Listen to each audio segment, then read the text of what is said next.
Welcome to Podheim, Jiroc's Valheim podcast. Let's give him the business.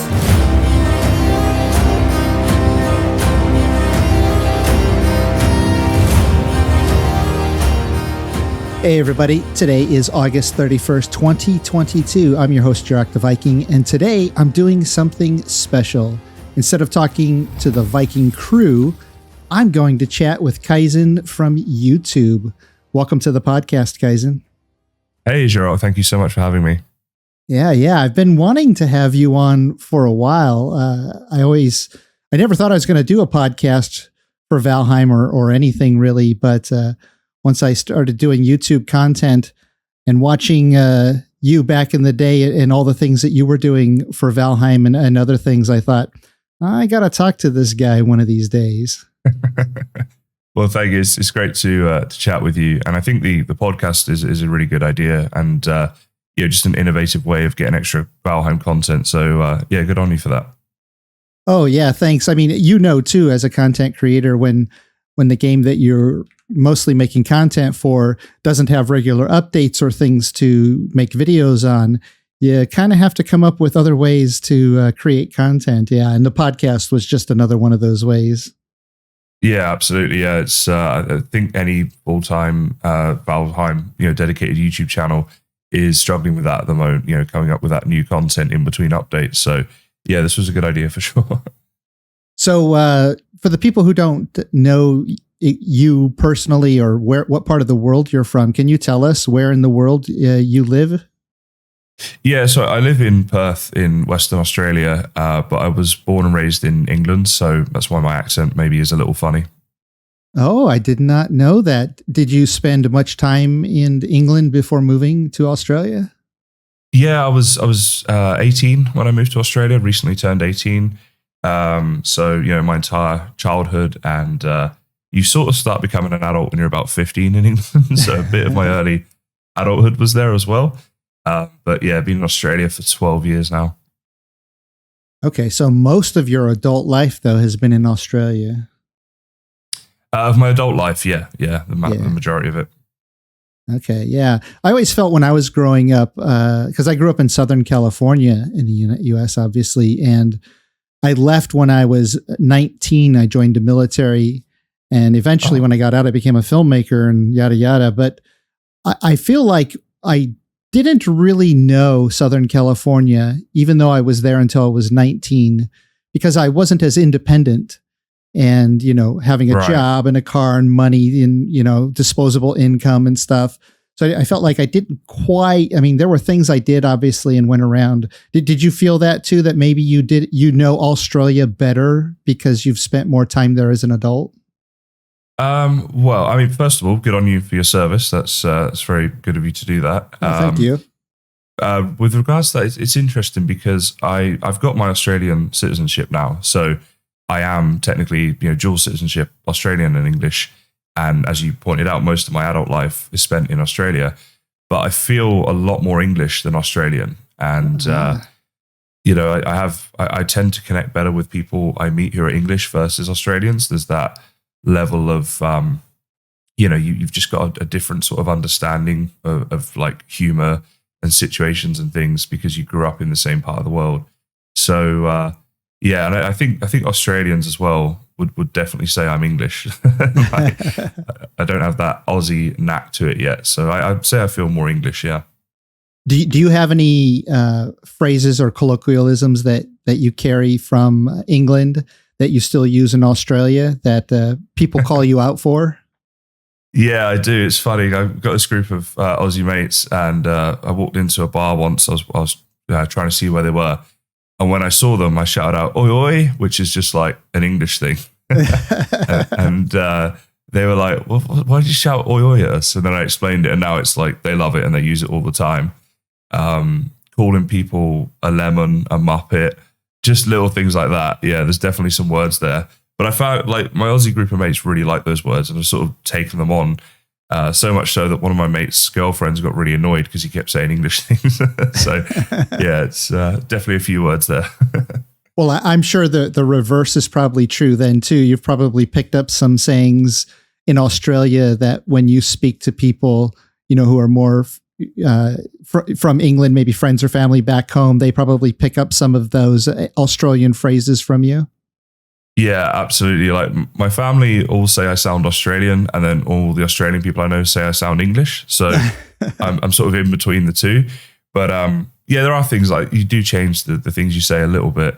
I actually, believe it or not, because I always get told in my videos I need to slow down, but this is actually me slowed down. Like when I moved to Australia, I had to really speak a lot slower because nobody knew what I was talking about. So it definitely changes you moving like that. Yeah, well, whenever somebody encounters a little bit of an accent, and if you speak a little quicker, an accent from what they're used to, it can be a little bit harder to understand. Luckily, I've never had that complaint because I generally speak kind of slowly in my videos, but different styles for whatever you're comfortable with. Yeah, I'm trying to slow down. I really am, but it's something I really struggle with. Oh yeah, for sure. Yeah. So one of the really interesting things I like to ask people is where they get their name, their character name, their online alias. Like for me, Jiroc, Jiroc the Viking, Jiroc is back in my early 20s when I was in the military. I had a lot of downtime, sitting around in the military waiting for things to happen, and so I sat down and I was always a big into role-playing games and writing stories and things like that. So I started to write a short story about a Viking, and I just came up with the name Jiroc. I wanted it to have 2 syllables. I wanted to kind of had hard syllables because I was a big fan of Robert E. Howard's Conan the Barbarian novels. And right, yep. So I wanted something that sounded like Conan. So I came up with Jiroc.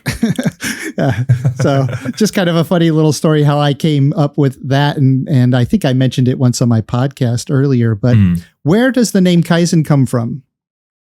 So that's a great story. Thanks for sharing that, actually, because I didn't know where Jiroc came from. I was going to ask you, but now I know. So with Kysen, I was studying business in England. That was what I did before YouTube, incidentally. But so there was a Japanese philosophy in business called Kysen, but it's spelled Kaizen, and it just means continuous improvement. And I really like that idea because I've always said I think the worst thing you can try to achieve in life is perfection.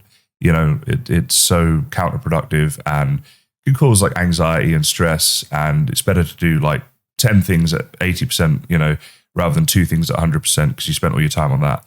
So it kind of resonated with me, like when I first heard of it, and it's something I carry throughout my life. And then when it came to starting YouTube, I had to pick a name. And when I first started out, as I say, I was working in the business world. So this was like very different. This was like the creative part of me coming out.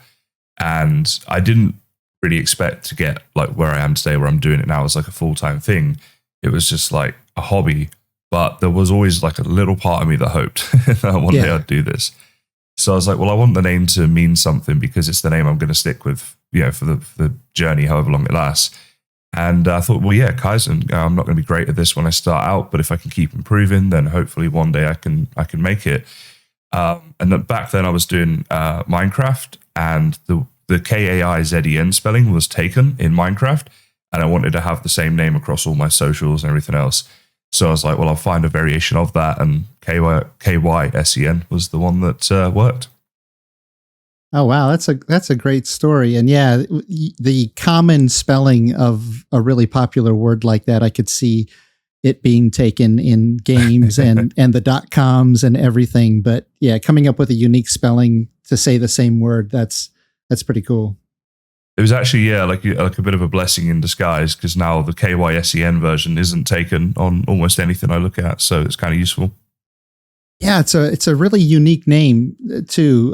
Because some names I'll see in there's something that's more common that people use, but that's not a name I've ever heard anybody called or seen in any literature or come across until I discovered you. Yeah, I think it is a little unique. When I was thinking of a number of names when I was starting out, but the Kysen one, I think because of, like you say, its uniqueness, and it's kind of short and snappy. And I hope that if somebody was like watching one of my videos, then later on they're like, oh, who's that guy I was watching? They might remember it. It's got a bit of a ring to it, like Kysen. I don't know. It's just did something for me and I stuck with it. So now here we are. Yeah. It's short It's just 2 syllables. It's easy to spell, easy to search for, pretty easy to remember. It reminds me way back when I was playing Minecraft before I discovered you and Valheim and all that stuff. There was a YouTuber doing Minecraft videos, and I subbed to him when he was like in the 5 digits somewhere, and his name is Grian. Oh yeah. And he was only in the 5 digits back then, and now he's in the millions. But yeah, and it's short, and it's 2 syllables. It's memorable, so that's pretty awesome. Do you remember any of the other names that you considered, and do you care to share any of them? That is a great question. I don't think anyone's asked me that in the whole time I've done YouTube, and now I'm racking my brains to think of it. I can't say that I do. I know I'd spent a couple of days thinking about this, and I must have written down 100 names, easily. Yeah. But I'm sorry to disappoint, but no, nothing's coming to mind right now. Well, that just means that nothing else really, was winning your heart, and until you landed on Kysen, and then that was the one that stuck. That's it. That's what it was.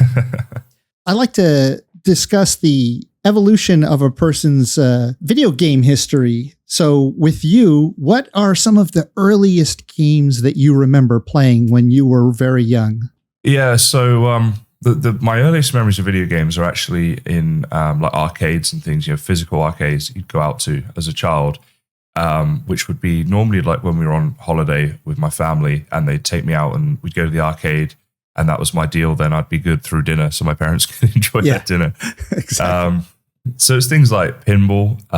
There was a game called Galaga, which is not dissimilar to Space Invaders. Yeah. I love that. I was just going to say that was one of my favorites growing up too, in the arcade.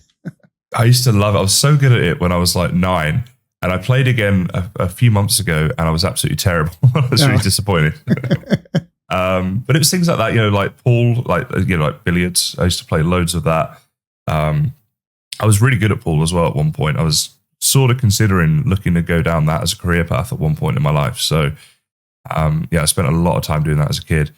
But then in terms of like more traditional, what you think of with gaming today, it was the Game Boy Black and White. I remember getting that as a Christmas present or something as a kid. And it was like just the most amazing present you could ever get. Because I think I'm right in saying this was the first like portable handheld gaming device that came out, was the Black and White Game Boy. It was certainly one of the very early ones. So it was like, I used to play a lot of like Pokemon, Mario, of course, and things like that. And then got like a PlayStation 1, and I was all about the Crash Bandicoot, Crash Team Racing, all that sort of stuff. And I was a PlayStation kid for a long time, and then eventually moved on to Xbox and other things. I don't know if I'm going into this in too much detail. So, well, I like to jump to your first PC game. What was your first PC game that was really memorable for you? Funnily enough, my first ever PC game, I remember I was probably about 6 or something, and my dad, we'd recently got this home computer, and it was a really big deal because, they were so new at the time. And my dad came home, he's like, hey, look, I've got this. And it's this little game, and apparently if we put this in the computer, like, you can play this game. So he like set me up on it. It was called Tuneland, and it's a very kiddie game, and it's just lots of like noises and colors and things like that, And so I've got a vague memory of that. But my first like what you call proper games, like computer games back in the day, the 3 I remember just spending loads of time on were Zoo Tycoon, Airline Tycoon, and Roller Coaster Tycoon. I loved all 3 of those.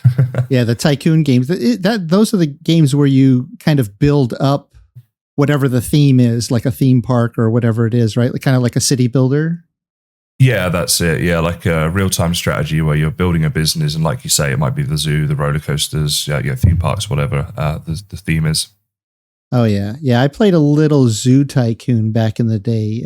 My wife is an accountant for her day job, but she's been volunteering at a local zoo for about 20 years now. And because of that, somebody gave her this game called Zoo Tycoon. And she's not big into video games, but because she's into the zoo, they thought she would like it. So she just handed it to me and said, here, I'm never going to play this. And of course, I spent many hours building up my little zoo and then letting the animals out to attack all the visitors. Yeah, that's it. It was a fantastic game for its day, I have to say. Well, so if you think back now to a little bit more recent times in the last, maybe 5-10 years, what have been some of your favorite games that you've played? Well, obviously Minecraft and Valheim are up there, right? Actually with Valheim, I remember the first time I played it, and it was the first time I'd really fallen in love with a video game since Minecraft. I was like, this is just awesome. And, that's why I decided to obviously start making content on it. And I'm ever so thankful I did. Beyond that, I think, I play a lot of, different things. I mean, FIFA, Rocket League, games like that in my downtime. I don't know if it's been the same for you, but I find now there's a certain level of guilt if I am playing video games that I'm not going to be making content on. Yeah. It's like, you feel like you should be using that time to record something, even if it's just a playthrough. Literally, like, if I'm playing like Airline Tycoon, I still play that game to this day for fun sometimes. And I'm like, well, if I recorded this, I'd get about 4 views, but still, that's 4 views. Like, should I be recording? Yeah. So, but I mean, I've been lucky with finding some good upcoming games as well. And there's a couple I've already covered, like Farthest Frontier, which is a city builder. And there's another one, the Land of the Vikings game. That was fun. These are just recent ones, on my channel. But I do like those sort of city builder games and strategy games. Anything like that really is always a good time. So were you ever big into other survival games besides Minecraft and Valheim? Not really. No, nothing really comes to mind in that regard. I think it was more the strategy games, as I say. I used to love, so I'm a big football guy, like soccer, right? English soccer. Yeah. And I used to play all the soccer manager games and things like that. And I would just spend copious amounts of hours, taking my team and trying to win all the trophies and stuff like that. And then beyond that, I mean, when Grand Theft Auto 3 came out, I was like, this was like a revolution, because I played 1 and 2, which were like the 2D bird's eye view.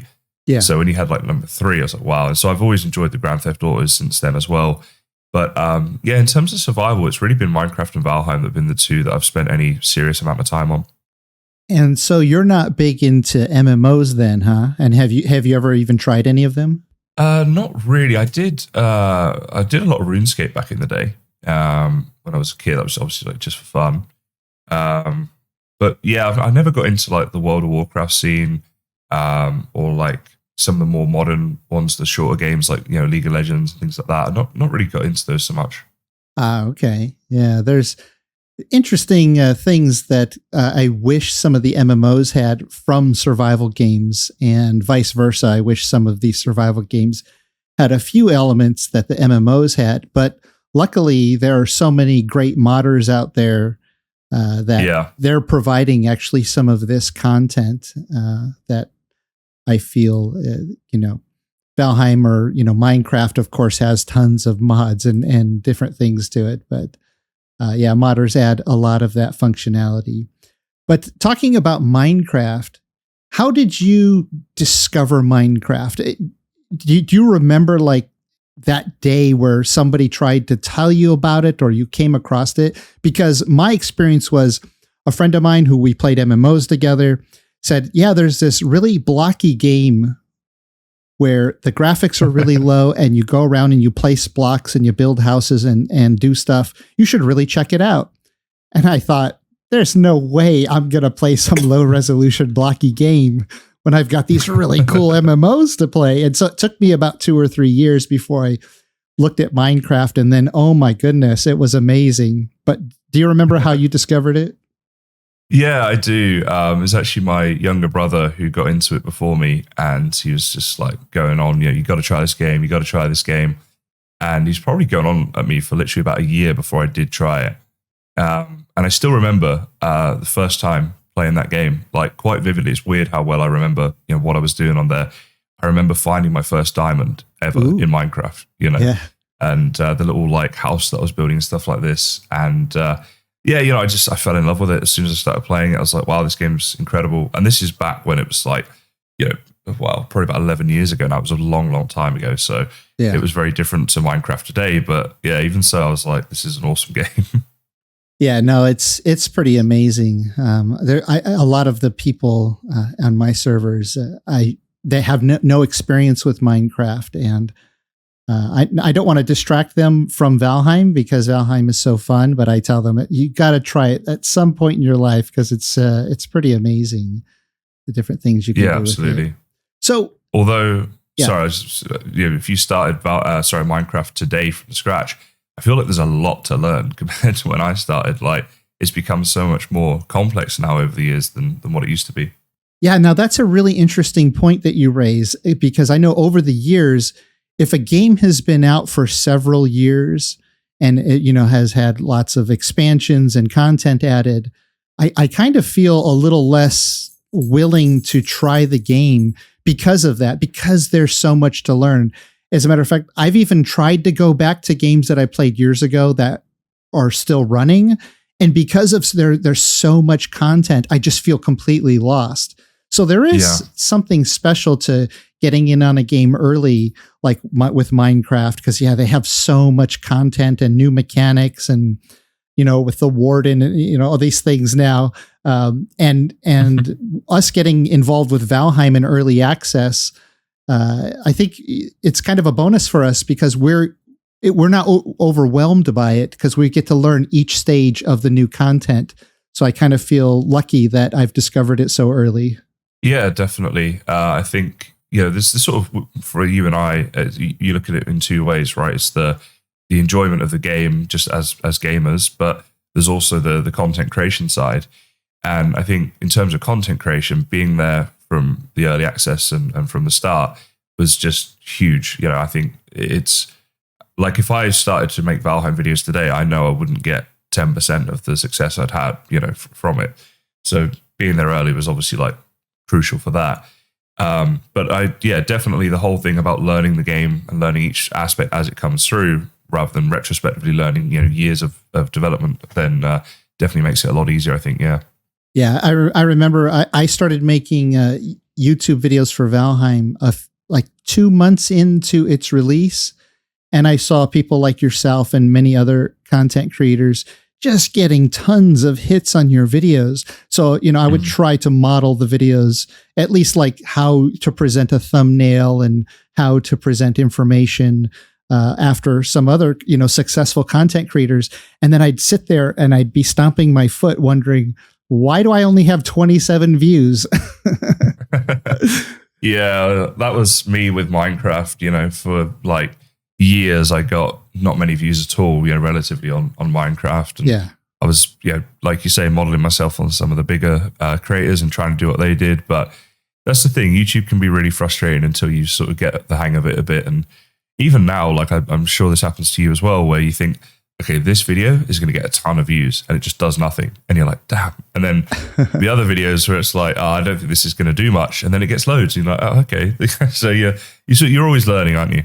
Yeah, that's a lot of people ask me that question too. How do I, make a better thumbnail, or how long should my videos be? How should I present the content? And I say, well, sometimes I think a video will do well and it doesn't. And sometimes I think it will do well and it does. And sometimes you don't think a video is going to do well and it does. You just never know. But the one thing I do know is that, especially following a couple of other content creators who started Valheim content way late, way even after me, that we would try to do very similar thumbnails as kind of an experiment with the videos roughly the same length within a minute or two, 7, 8, 9 minutes. And yeah, they were just not getting the hits. And it's, the algorithm on YouTube is learning that you're the content creator for that subject. So it's promoting you. So it really is kind of like you have to do your time almost, right? Like you have to get a little bit of seniority before YouTube recognizes you. I think as well, like obviously what YouTube wants is simply for people to stay on YouTube for as long as possible. Yeah. So if you take someone like myself who's got a huge catalog of Valheim content, then if somebody watches one of my videos today, they might click through to my channel and to other videos and stay there for such a long time. Then if you look at someone who started their channel, say 2 months ago, even if we've got the same video with the same thumbnail and all the rest of it, there's just not that backlog of content that they can go and watch. So then YouTube is going to promote my video over theirs just because it knows that people will stay on YouTube that much longer. And that's the difficult thing when you're new to it, is trying to come up with ways to counteract that. Yeah, that's a really good point. I've not heard anybody quite phrase it that way, but yeah, now that I have a catalog of almost 300 videos, when I look at the statistics, I see a lot of them, even from, a year ago, still getting hits every once in a while. And it's probably a little bit of that, like you said, the algorithm says, oh, well, they have more content. So people will click through to other content that they have to keep them here longer. Yeah, exactly. The longer you keep someone on your channel, then, YouTube will definitely promote you more and more. I wanted to talk about yours and my very first YouTube videos. Okay. Now, do you have a YouTube video that's was maybe on another channel, or that you deleted before the one that's currently listed as your oldest video? No, my oldest video, that really is my first ever video upload to YouTube on any channel or otherwise. Yeah. So it says Kysen plays Minecraft, not so new beginnings, episode 1. Yes, I remember this one. Yeah, and you've got a pretty decent thumbnail there. Have you updated these thumbnails like later on, gone back and updated them, or was this the original thumbnail? Yeah, I did go and update the thumbnails for some of the original videos that I did. When I first started YouTube, I didn't do thumbnails at all. I would just choose one of the ones that that YouTube suggests for you. Oh, okay. So you can imagine how successful that was. Yeah. So the one that you're seeing there now, I probably added that about 3 years, 3 years after I made the video. Yeah. And just sort of added it. But if you scroll down just a few videos, if you're on my oldest videos, if you sort by that, then you'll see that I wasn't doing thumbnails for any of them. That was just how I did it, because I never got round to like updating all of them. I can see a lot of them after that. Those first few don't have thumbnails. So looking at your videos, when you uploaded this very first video, what was that experience like? Did you put it out there, sitting around waiting for tons of hits to come in? Did they come in right away? Did it take, months or years for it to reach 2,400 views? Yeah, I remember this well. So I uploaded it, got the link for it, and then just found anywhere on the internet that I could advertise it for free. So just any forum that would allow me to post it, basically, I'd put my link there and try and get some views. And I remember like overnight, so I went to sleep, woke up the next morning, and it had like 12 views. Yeah. And I was like, oh, wow, 12 people actually watched this. I wasn't expecting to get more than like one, And of those 12, I was probably 8 of them refreshing to see the view count. But yes, it was still interesting. And I remember, getting my first subscribers and things like that. And it was a hugely exciting experience, even though there was like relatively no views and things. It was still, I really loved it. Yeah, it was pretty exciting.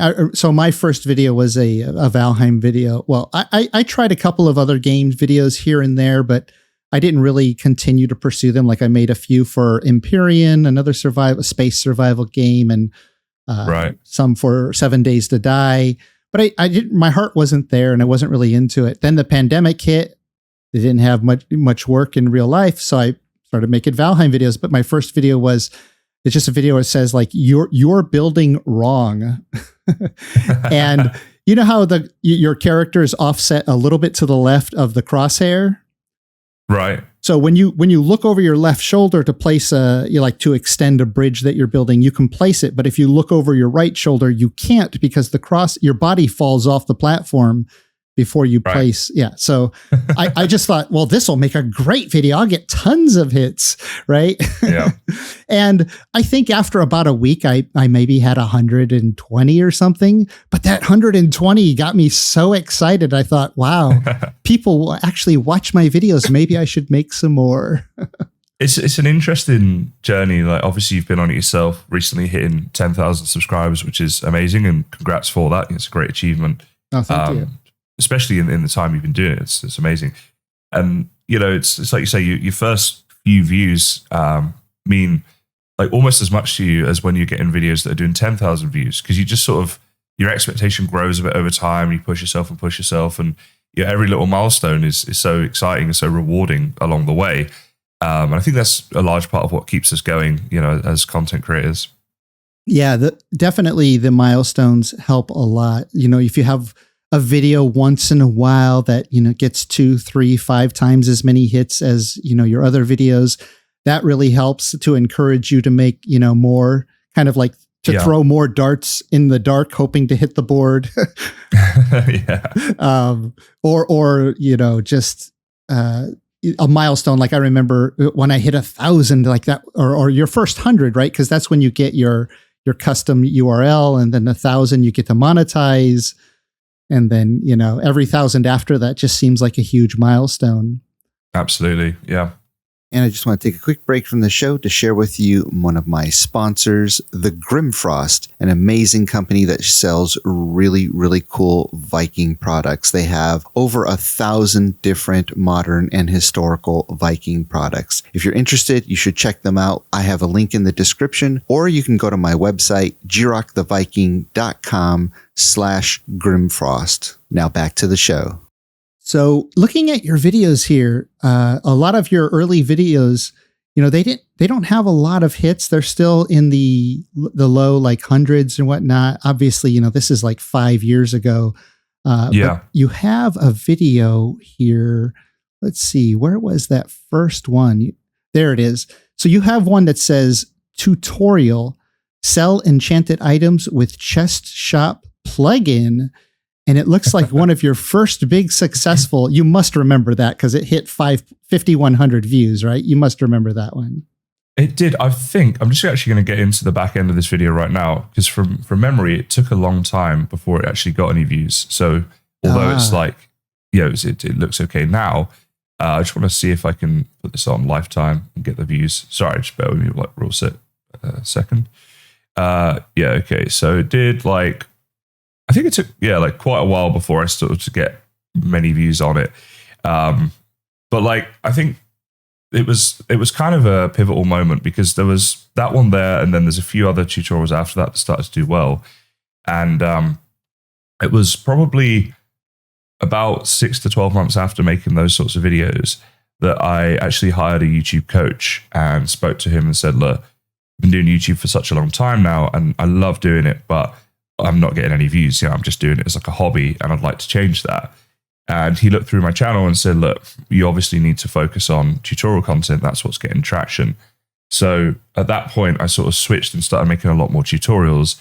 And that's what basically got me to where I am today. But if I hadn't made those early ones, the one you just mentioned and a few of the others, then, perhaps that wouldn't have happened. Yeah, and a short time after that video, you have one called Tutorial Connection Reset by Peer Solution. It looks like a Minecraft tutorial. And this one hit 59,000 videos as of today. I don't know how it did when it first came out, but yeah, so tutorials are sort of like evergreen content, right? Yeah, well, they keep people coming back, and they can be found through people just searching. So you've got that potential to get the views coming in on a long-term basis.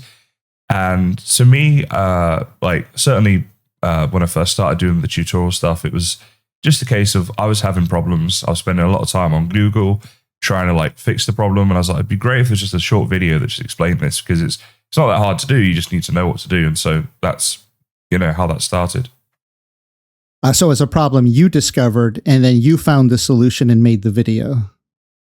Yeah, so I've wanted a lot of different careers in my time, but one of the ones that I wanted for a while was comedy and comedy writing, and I actually ended up writing a sitcom and all this kind of stuff. But one of my big influences for that was Ricky Gervais, and some of the things he said to me, not to me, but just as advice to writers and stuff, was things like writing about what you know, and if you like something, chances are there'll be enough other people out there that will like it too. And so that was what I tried to model my videos on. Well, if I've got this problem, chances are other people do too. And also in my videos, I used to hate clicking on a tutorial, how to do X. And you're 2 minutes in and you've heard about this guy's merch and his server and his Facebook and his Instagram, but you've got no idea yet how to do X, So I tried to get straight to the point in the videos as well. And I think that's part of where the talking fast originated from as well, to trying to deliver as much information in the shortest time possible. And now I'm trying to rework that a bit. Yeah. But yeah, that's sort of how that came about. Yeah, I've noticed that. So as a filmmaker, I've wanted to make like little videos that were sort of little skits inside Valheim, little stories, different things like that. And, obviously there's the news videos when there's an update, but yeah, it really is the tutorials. It's the how-tos, right, that seem to get the most searches. And I heard a rumor that said that Google and YouTube both report that the how-to videos are like some of the biggest search terms, both in Google and YouTube. So it makes sense to do a how-to or a tutorial. And my biggest video too is sort of a tutorial. Yeah, I think that they do have huge potential, the tutorial videos. The difficulty, of course, and you'll have found this yourself, is in between those updates, you've covered the tutorial content, and then you've got to find, what am I going to do until there's new tutorials to make? Yeah, exactly. And like, I don't know, I don't know if you're the same way, because your attention kind of goes in different places and you want to try different things, but there's a lot of videos I want to make, and not all of them are as enticing. I'm not as motivated to make the ones that I kind of think, like, I have a lot of ideas for tutorial videos, and I'm not as motivated to make those as I am, to make other videos. So they don't come out as often. But yeah, I've been looking at my channel, and like, I hit 10K. If I want to continue to grow, what should I do? And every time I look at my analytics, it says, well, duh, all your tutorial and how-to videos are doing the best. So yeah, they're hard to beat. I think it's, if you can get a series that's more like a Let's Play style series, you're just playing, for fun, and you get traction with that, then that is, awesome. But I've never quite, I had it once with Mine Colonies, and it was amazing because I was getting a lot of views, a lot of subscribers, all the rest of it on just like a Let's Play thing. But even in there, each video was kind of a tutorial Let's Play, so there was a learning aspect to it. And then my world accidentally got corrupted and deleted, and I was very, very sad. But oh no, yeah, I was like, I just finally got this series where I was like, okay, maybe I can start doing YouTube full time, if I can build on this. And then that happened, but never mind. It was a long time ago now. Yeah. So if you think back to that very first video that you made, what was it that made you think, hey, I want to try to make YouTube content a thing? Hello. Sorry, I accidentally just pulled my headphones out. I think you're asking me why I started YouTube originally? Well, before you made your very first video, what was it that was that antithesis, that thing that said, hey, you could probably make YouTube videos too, and people will watch them. Like, you should become a content creator. What was it that made you try that? Yeah, I think there's a multitude of factors, really. I was working in the business world, and I had about a 6-month period where we were launching a new project, but we were waiting for a certain time to launch the project because obviously it's just, certain businesses, it's better to launch at different times of the year. So I had this 6-month period where I had work to do, but not very much. And I was like, well, I'd like to do something else. And I was gaming a lot. And I thought, well, if I could make this somewhat productive, that would be awesome. And at the time, I was also watching Etho, who's the Minecraft YouTuber. You might have heard of him. Sure. And I loved what he did. I thought he took the game to this whole new level and inspired me to want to like make things a lot bigger and a lot better in my own worlds. And I thought, that's awesome. I'd love to do what he does, basically. And sort of modeled myself on him a little bit, which was why I didn't have thumbnails, because he, classically doesn't really use thumbnails, and went down like a similar route. But I think, I said about I've wanted just about every career you could think of, but a lot of the career choices I've thought of have actually been about communication in one form or another, writing and comedy and now YouTube. And, it's, I think there's just a part of me that's always wanted to get into that. And I'm not entirely sure why that is, but I don't know, it seems to work. So there we are. And how long did it take after you started making YouTube videos? How long into that process, months or years, did you realize, hey, look, I'm actually earning a little bit of money here. Maybe I could really, really do this as for a living? Oh yeah, that took probably about maybe 3.5 years before I first started to think that, as in like that I could actually pay my bills through YouTube. And it was at that time that I decided I was going to give it a go for 12 months and give it everything I had, see where I was at the end of 12 months. And I remember, I was working in business, and it was a family business. So it was a difficult conversation to sort of say, hey, I'm dropping out. I don't want to do this anymore. Because obviously you got the family ties there as well. Yeah. And I said, I'm gonna try this for 12 months and see what happens. It was a little difficult at first with the family, but only for the first, maybe couple of weeks. Beyond that, they've been hugely supportive, which I really appreciate. And it was the best decision I ever made for many reasons. Well, that's awesome. Does your family or any of your close friends use your videos and tutorials for the games that they play? So in terms of my family, like my parents aren't into gaming at all. So they're supportive. They don't really understand the whole thing, but they're supportive, and that's fine. My brother, I think he will watch the odd video. He says to me sometimes, I was looking how to do this thing in a game and your video came up and I watched it. So he watches like the odd one. And my friends will jump into some of my live streams and that sometimes. But unfortunately, none of them really play Valheim. So it's, there's not a lot there for them at the moment. Yeah. And are you currently making Minecraft content? I don't remember if you were. No, I haven't made Minecraft content in quite a long time. I think, I did a lot of years of Minecraft with very little success, apart from Mine Colonies, the modded Minecraft stuff, and some of my Minecraft tutorials. But I think at the moment, I've not really been in the Minecraft scene as much for the last couple of years. And there's plenty of people out there better placed than I am to make these tutorial videos now and do probably a better job than I would do. So I've just been, looking at other things, and it's always been a thing. I've always wanted to have a Minecraft series. It's like a Let's Play series or something like that I could get the views on, where I could justify doing it long term. But I never quite seem to get there with it. So maybe it's just not for me in terms of content. Well, I think Minecraft, being one of the, if not the most popular game in the world, you just like with Valheim, we're both low on the list of where the algorithms will promote our content, right? Because there are so many content creators out there, whether they're writing articles for Minecraft or making videos for Minecraft. So if you make one, you're just going to get pushed down on that list. Right.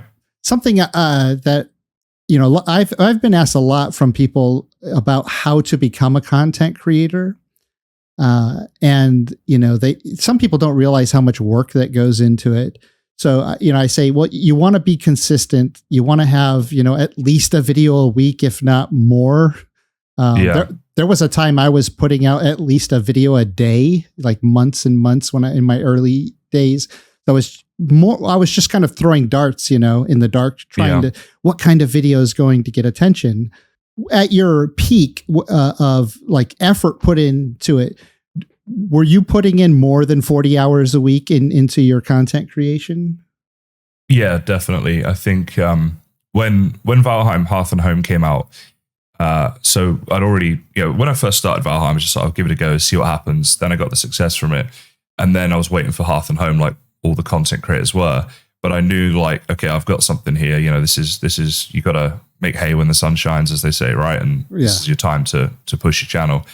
And I was working, 18-hour days for the most part, sometimes probably more than that, to be honest, when the Hearth and Home came out, because obviously with tutorial content, before you make a tutorial video, you need to learn it all yourself, right, first. So you've got to sort of teach yourself, and not just teach yourself so you know how to do it, but knowing how to do it to a level that can teach other people in a good way, and sort of anticipate, questions they're going to have and issues that might arise and all this sort of stuff. So, I mean, I don't have to tell you this, you know this anyway. So yeah, I was at that stage definitely working more than 40 hours a week. But then, I'll have times as well when it's quieter times and I'm not working more than just like a few hours a day. So it really, fluctuates quite heavily for me. But I'm not necessarily typical in that regard. I think that there's a lot of things I've done actually on YouTube that aren't necessarily typical or what the advice would say you should do. But it just, I don't know, sort of seems to work for me, I guess. Yeah. And you have a video that recently passed 1 million views. Congratulations on that. Thank you. And was that the first Valheim video that started to take off, or did you have a few others before that really started to do well to really encourage you and say, hey, there's something to this Valheim. You should keep making Valheim content? Yeah, I think ever since my first Valheim video, I was getting views that I was very happy with. But certainly that video in its prime was just like nothing I'd ever experienced before, really. And so, I was doing like Mine Colonies videos before Valheim, and they had, they would get like thousands of views each, which at the time I was very happy with. But then, ever from like my first ever Valheim video, you're looking at, it was like tens of thousands of views. And as I started to get better at them, then it was, some of those bigger hitting ones that were getting hundreds of thousands. And it was an insane journey. Like, I think I got as many views in, I think it was February last year, as I'd had in the previous like 6 to 12 months, something like that. It was ridiculous. So is Valheim really when you felt like your channel started to take off and you felt like, this content creation thing that I've been doing for all these years, it's working now? Or did you start to experience that a little bit before Valheim? No, Valheim was the first time I really felt like, okay, this is something I can do long term and all the rest of it. So when I started Valheim, I was, I said I took a year to try and do content creation. I was probably about 3 or 4 months into that year, and I'd been doing a lot of like Mine Colonies and stuff like that and trying to build that. And I knew that I wasn't getting enough traction to like, pay my bills on a regular basis from this. So I just decided I'm just going to try some new games this year. This year being, I guess that was 2021. So the first game I looked at, my brother said to me, "Hey, you want to check out this game on Steam? It's doing really well." He wasn't talking about Valheim. I found it by accident. And I thought, that looks good, and I downloaded it and started playing it. And then it started to take off, obviously. So I was incredibly lucky. But that was the first time I was like, okay, this is YouTube. This is what doing YouTube really is and looks like and feels like. And it was the best few months I've ever had, I think.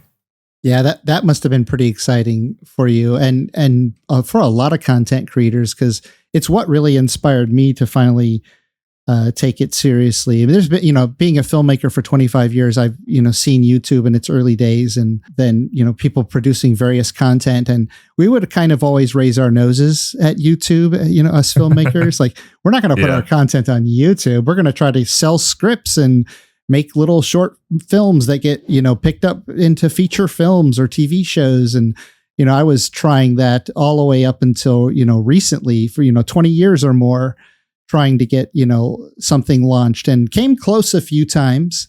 But, it's kind of like winning the lottery to score a TV show or a movie. Sure. Yeah.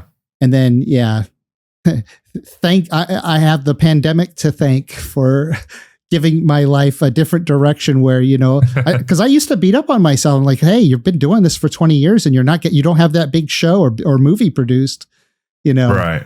But, I now I see light at the end of the tunnel. I was like, oh, you know what? You can do whatever you want on YouTube, and you don't have to get anybody's permission or their money to do it. You can just do it. Yeah, absolutely. I think the pandemic as well, without that, I wouldn't be doing YouTube full time either, I don't think.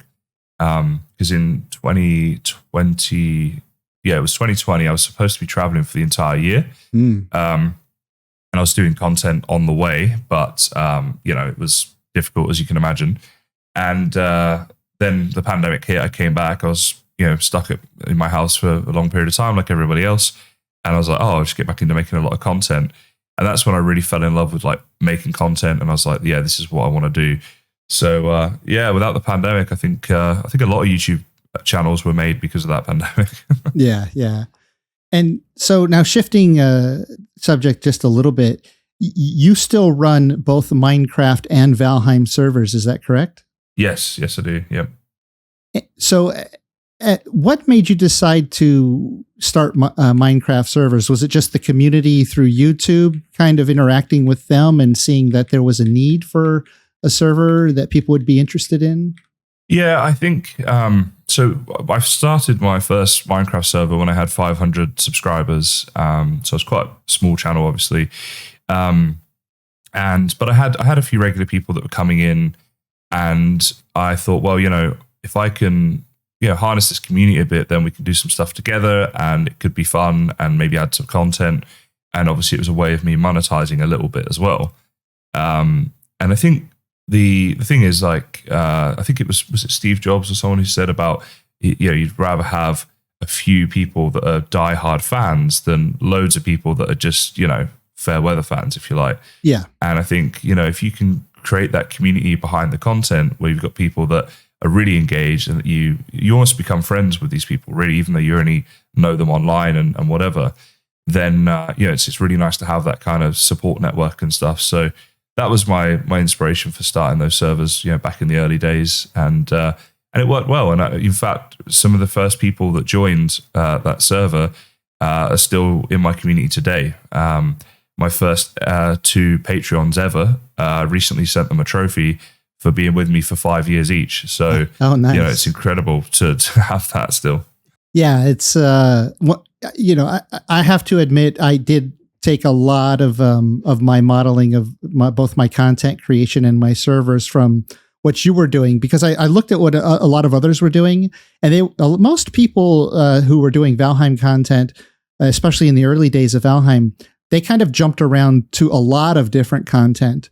And not to sound like I'm judging them, but I felt like they didn't really know the game very well because of that, because they were jumping around to a lot of different content. And then when they would do a video, I felt like, well, you're missing a lot of information, or you're just plainly outright getting it wrong because you don't really focus. And so I wanted to focus on it. And then you were one of the only ones that I saw who was like really, really focused on Valheim. So I thought, oh, okay, this guy is doing what I would love to do, is really focus on one game, kind of, make it a niche. And then I saw that you had servers, and I thought, oh, well, maybe I'll just randomly put up a post on YouTube, the community post, and say, hey, I'm thinking about starting a server. Anybody interested? And flooded with, I think I had maybe 1,000 subscribers at the time, but got flooded with, messages and emails from people. And it's that community that has encouraged me, especially during the downtime, right? Like when, you're trying to put out content and there's no news updates on Valheim. So, but right. I still have this community that is, supportive, and, running servers takes a lot of effort too. I don't know how interactive you are with your servers these days, or if you have a lot of admins that are doing that for you now. Sure. Well, firstly, I'm flattered that you enjoyed the content, so thank you, and very glad that you started your channel. In terms of the servers and things, it's like you say, the downtime is the fantastic thing. You've got this group of people here. I'm not overly active on my servers, to be completely honest. I do make videos when there's things to show, like if we do competitions and builds and things like that. I'll showcase those for sure, and I'll generally be there for like the launch and stuff, and do a live stream and get involved in it. But in terms of like the running of them, I do have admins and staff and stuff who volunteer and help out, which is I'm just incredibly grateful for. I feel like I've been incredibly lucky as well, and just the people that have joined. We've got some really wonderful people who are all very friendly and seem to get on really well together. And just have a good time, playing a game that we all enjoy, which is what it should be about at the end of the day. And so, it's sort of, the servers sort of take care of themselves, the way they're set up at the moment.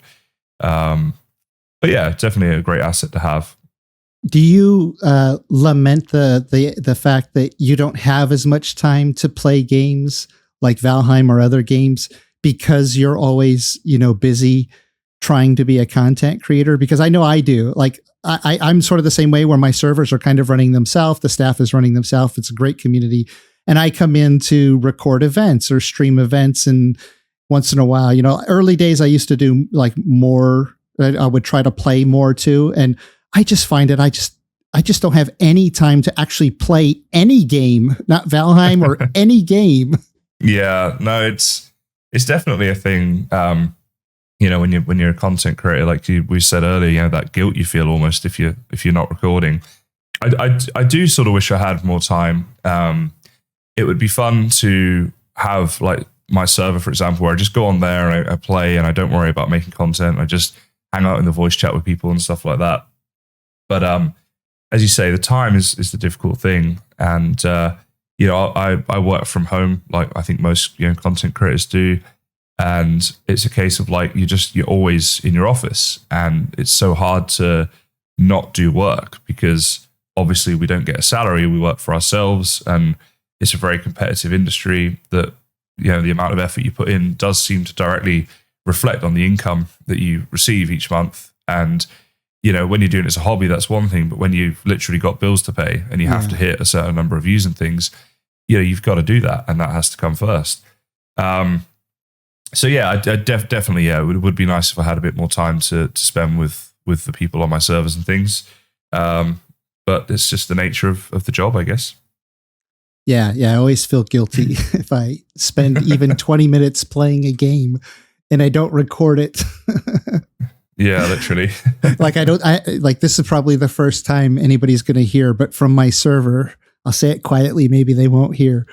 Every once in a while, I sneak onto a 7 Days to Die server from somebody else and run around just because, like, I know that, I can have it. But it's only like 20 minutes. And that's not playing a game, right? Because, playing a game, you play it, 4, 5, 6 hours, straight, 20 plus hours a week. It annoys me sometimes, if I meet someone for the first time and you say, "Oh, so what do you do?"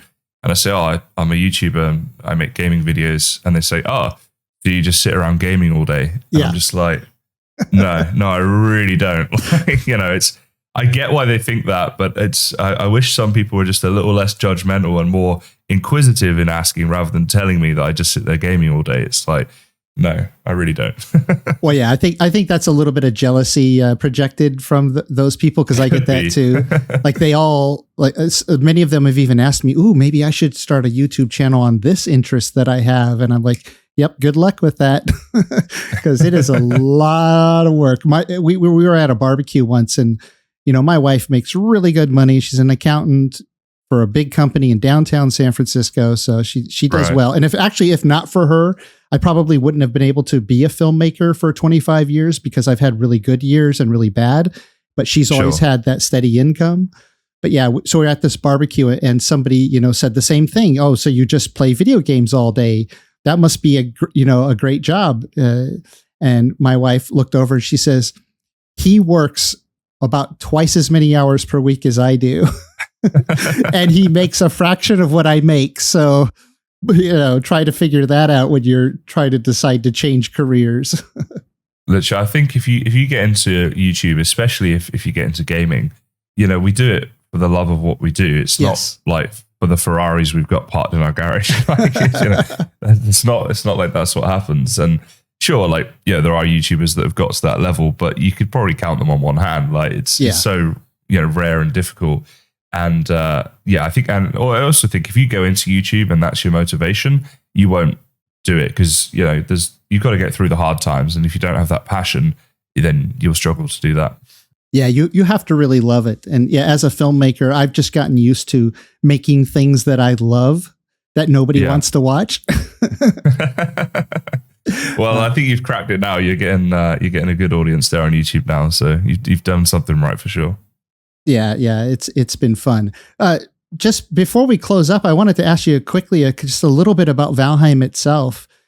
What is it about Valheim as a player that really captured your imagination when you started it?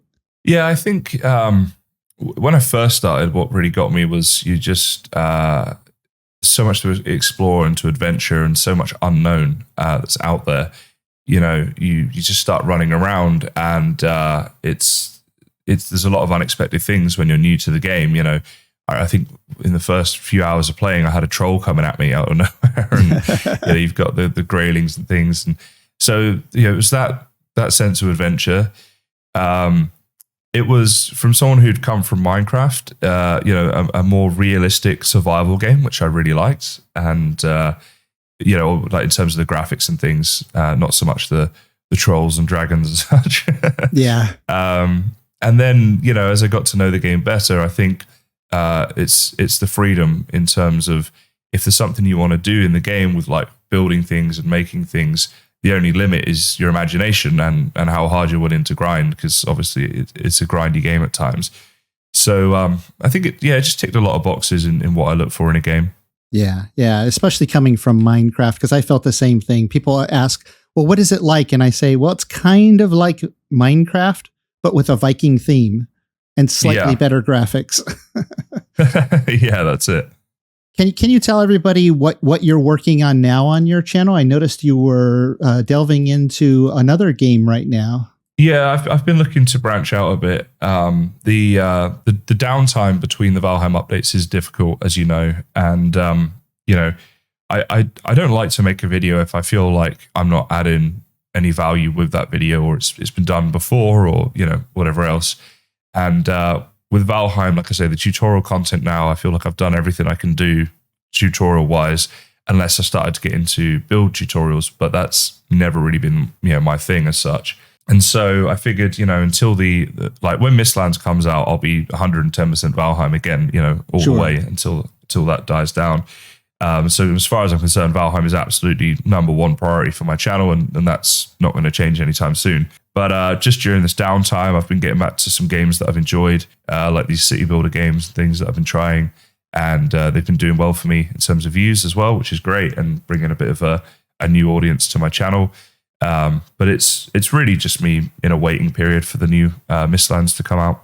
Yeah, the game you're working on now is called what? Farthest Frontier, is that correct? Yeah, I've been doing that. I think I'm coming to the end of that, to be honest, just because it's a much smaller game than Valheim, of course. I feel like I've covered the main things there with that. I don't think it's going to be much of an ongoing thing. So I've actually spent yesterday, I'm trying to look at what other new games there are out there at the moment that I could cover. And there's not really a lot that's standing out. So I'm struggling a bit. And I'm going away on a 2-week vacation soon as well. So I'm really trying to get some content done before that. But I'm just struggling to find something at the moment. Well, yeah, you seem to have done pretty well with that. I'm actually, if I compare that to some of my Valheim videos, I'm jealous, because these Farthest Frontier, you've got double digits on some of these videos, and that's awesome for a game that you just jumped into recently. Yeah, it was very unexpected. But one thing I learned through doing Valheim, and that's sort of been confirmed now with Farthest Frontier, is if you take a chance on some of these indie games that are early access, then you never know. If there's not many other people out there that are making content on that game, then you don't need many people to be interested in the game, relatively speaking, to get good numbers. It's like Minecraft, you might have billions of searches for it every day, every week, whatever it is, but you've also got like tens of thousands of content creators that you're competing with. Whereas, Farthest Frontier, when I first made a video on that, I was probably one of like 5 people that had even made a video on it. So, it's a much smaller audience split amongst 5 is still much better views, So that's the philosophy I'm trying to take forwards now with new games, just trying to find games that are in early access or demo version and give them a go. If I like the game and enjoy it, and then I play it, make a video, and it doesn't get any views, well, I still enjoyed the game, so it's not really that big of a deal. Well, I'm excited to see what new content you come out with, and what new games you try. I'm always inspired by your Valheim content, so I'm sure when Mistlands comes out, I'm going to get some really good pointers as I see your videos coming out and getting tons and tons of hits. Well, I certainly hope so, but I think, hopefully that'll be the same for you. How about yourself? I know you really do Valheim, but have you considered, branching out into other games at the moment? I have considered looking at a couple of things. I don't really know the best way to search for the new content that is coming out. And it's kind of, like it's a shot in the dark to try it. But I guess Valheim was that too before it became really successful. I'm sort of stubborn in that I want to go back to old games. like Empyrean, which I think is just one of the most amazing survival space games. I think it's better. It has some actually mechanics in the way the game plays. It's better than any survival game I've ever played. Right.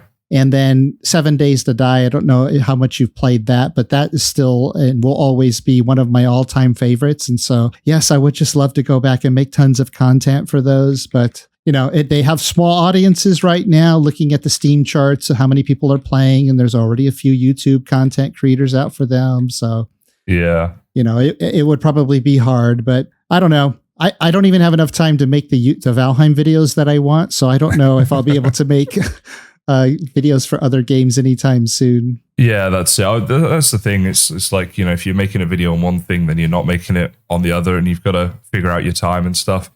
I just felt like I needed a bit of a break, I think, from Valheim, because I feel like I've worn it down so thin now to just the content that I want to make on it. And, it's almost like I was just making it for the sake of it. Whereas when there's like new content, I'm making tutorials, I feel really motivated and inspired to make them and try and make them as good as I can, and all that sort of stuff. And I'm not really feeling that at the moment, because it's just I've just made so much of it and there's nothing new to really talk about. Well, this has been awesome, Kysen, learning a little bit about you and one of my YouTube idols from when I started that helped encourage me during those rough times when videos weren't getting any hits. And I said, well, Kysen did it. Just keep paying attention, right? Can you tell people where they can find you on social medias and YouTubes and whatnot? Yeah, YouTube, obviously the primary platform. Just search Kysen, you'll find me. But obviously, Instagram, Twitter, all that stuff. Links are in my videos, and I think I'm pretty easy to find because, like you say, it's kind of a unique name anyway. So if you type it in, I think I generally come up.